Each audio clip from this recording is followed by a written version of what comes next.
कहानी सागर में आप सभी का स्वागत है। आज हम सुनेंगे सिंहासन बत्तीसी की 13वीं पुतली कीर्तिमती के द्वारा सुनाई गई कहानी।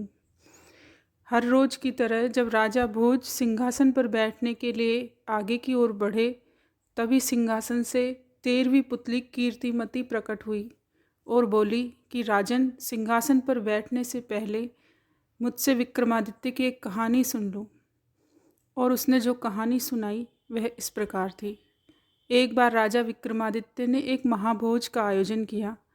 उस भोज में असंख्य विद्वान, ब्राह्मण, व्यापारी तथा दरबारी आमंत्रित थे। भोज के मध्य में इस बात पर चर्चा चली कि संसार में सबसे बड़ा दानी कौन है। सभी ने एक स्वर से विक्रमादित्य को दुनिया का सर्वश्रेष्ठ दानवीर घोषित कर दिया। राजा विक्रमादित्य लोगों के भाव देख रहे थे। तभी उनकी नज़र एक ब्राह्मण पर पड़ी जो अपनी राय नहीं दे रहे थे, लेकिन उसके चेहरे के भाव से स्पष्ट प्रतीत होता था कि वह सभी लोगों के विचार से सहमत नहीं है। विक्रम ने उससे उसकी चुप्पी का मतलब पूछा तो वह डरते हुए बोला कि सबसे अलग राय देने पर कौन उसकी बात सुनेगा।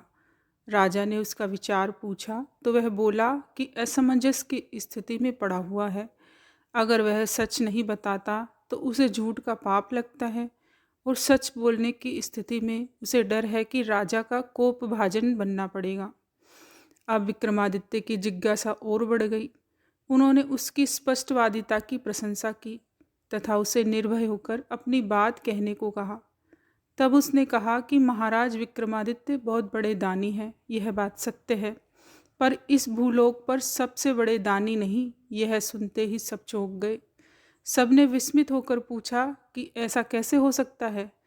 उस पर ब्राह्मण ने कहा कि समुद्र पार एक राज्य है जहाँ का राजा की कीर्ति ध्वज जब तक 1 लाख स्वर्ण मुद्राएं प्रतिदिन दान नहीं करता, तब तक अन्न जल भी ग्रहण नहीं करता है। अगर यह बात असत्य प्रमाणित होती है तो वह ब्राह्मण कोई भी दंड पाने को तैयार था। राजा के विशाल भोज कक्ष में खामोशी छा गई।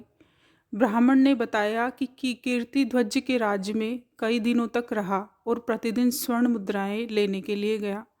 सचमुच ही की कीर्ति ध्वज 1 लाख स्वर्ण मुद्राएं दान करके ही भोजन करते हैं। यही कारण है कि भोज में उपस्थित सारे लोगों की हाँ में हाँ उसने नहीं मिलाई थी।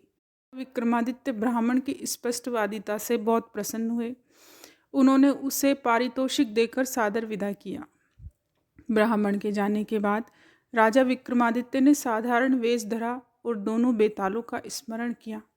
जब दोनों बेताल उपस्थित हुए तो उन्होंने उन्हें समुद्र पार पर राजा की कीर्ति ध्वज के राज्य में पहुंचा देने के लिए कहा। बेतालों ने पलक झपकते ही उन्हें वहां पहुंचा दिया। कि कीर्ति ध्वज के महल के द्वार पर पहुंचकर उन्होंने अपना परिचय उज्जैनी नगर के एक साधारण नागरिक के रूप में दिया तथा की कीर्ति ध्वज से मिलने की इच्छा जताई। कुछ समय बाद जब वे कीर्ति ध्वज के सामने उपस्थित हुए तो उन्होंने उसके यहाँ नौकरी की मांग की। कि कीर्ति ध्वज ने जब पूछा कि वे कौन सा काम कर सकते हैं तो उन्होंने कहा कि जो कोई नहीं कर सकता वह काम वो कर सकते हैं। राजा की कीर्ति ध्वज को उनका जवाब पसंद आया और विक्रमादित्य को उनके यहाँ नौकरी मिल गई। वे द्वारपाल के रूप में नियुक्त हुए। उन्होंने देखा कि राजा की कीर्ति ध्वज सचमुच हर दिन 1 लाख स्वर्ण मुद्राएं जब तक दान नहीं कर देते थे, तब तक अन्न जल ग्रहण नहीं करते थे। उन्होंने यह भी देखा कि राजा की कीर्ति ध्वज रोज शाम में अकेले कहीं निकलते हैं और जब लौटते हैं तो उनके हाथ में 1 लाख स्वर्ण मुद्राओं से भरी हुई थैली होती है। एक दिन शाम को उन्होंने छिपकर की कीर्ति ध्वज का पीछा किया। उन्होंने देखा कि राजा की कीर्ति ध्वज समुद्र में स्नान करके एक मंदिर में जाते हैं और एक प्रतिमा की पूजा अर्चना करके खोलते तेल के कड़ाहे में कूद जाते हैं। जब उनका शरीर जल भुन जाता है तो कुछ जोगनियाँ आकर उसका जला भुना शरीर कड़ाहे से निकाल कर नोच नोच कर खाती है और तृप्त होकर चली जाती है। जोगनियों के जाने के बाद प्रतिमा की देवी प्रकट होती है और अमृत की बूंदें डालकर की कीर्ति ध्वज को जीवित करती हैं। अपने हाथों से 1 लाख स्वर्ण मुद्राएं की कीर्ति ध्वज की झोली में डाल देती है और की कीर्ति ध्वज खुश होकर महल लौट आते हैं। प्रातःकाल वही स्वर्ण मुद्राएं वही याचकों को दान कर देते हैं। अब विक्रम की समझ में उनके नित्य 1,00,000 स्वर्ण मुद्राएं दान करने का रहस्य आ गया था। अगले दिन राजा की कीर्तिध्वज के स्वर्ण मुद्राएं प्राप्त कर चले जाने के बाद विक्रम ने भी नहा धोकर देवी की पूजा की और तेल के कड़ाहे में कूद गए। जोगनियाँ जब उनके जले भुने शरीर को नोच कर खाकर चली गई तो देवी ने उनको जीवित किया।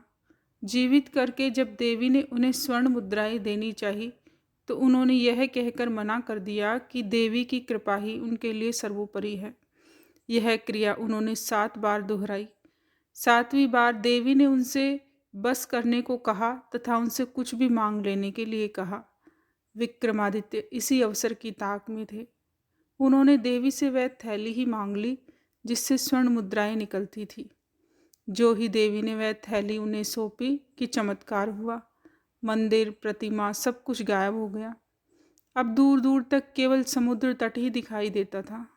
दूसरे दिन जबकि कीर्तिध्वज वहाँ आए तो बहुत निराश हुए। उनका वर्षों का 1,00,000 स्वर्ण मुद्राएं दान करने का नियम टूट गया। अन्न जल त्याग कर अपने कक्ष में असहाय पड़े रहे। उनका शरीर क्षीण होने लग गया। जब उनकी हालत बहुत अधिक बिगड़ने लगी तो विक्रमादित्य उनके पास गए और उसकी उदासी का कारण पूछना चाहा। उसने विक्रमादित्य को जब सब कुछ खुद बताया तो विक्रम उसे देवी वाली थैली देते हुए कहा कि रोज रोज कड़ाहे में कूदकर प्राण गंवाते देख वे द्रवित हो गए थे, इसलिए उन्होंने देवी से वह थैली सदा के लिए प्राप्त कर ली।